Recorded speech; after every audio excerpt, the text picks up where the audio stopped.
NEET দুর্নীতির অভিযোগের মাঝে বড় মোড় বদলে যেতে পারে নিটের গোটা মেধা তালিকায়। নাম বাদ পড়তে পারে র্যাঙ্ক করা ছাত্রছাত্রীদের। গ্রেস মার্কস বাতিলের সিদ্ধান্ত নেওয়ার পরই মেধা তালিকায় এই বড় অদল বদল হতে পারে বলে জানা গিয়েছে।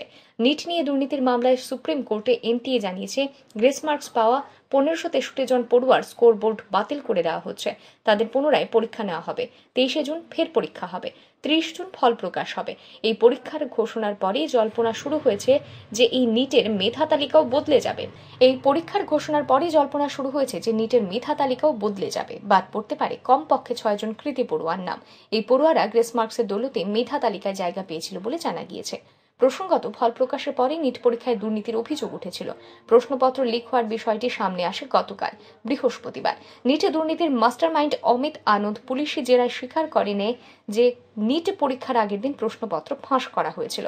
পরীক্ষার্থীদের কাছ থেকে মাথাপিছু 30 থেকে 32 লক্ষ টাকা করে নেওয়া হয়েছিল। তাদের উত্তরও বলে দেওয়া হয়েছিল যাতে পরীক্ষায় তারা লিখে আসতে পারে। Bureau report, RE news.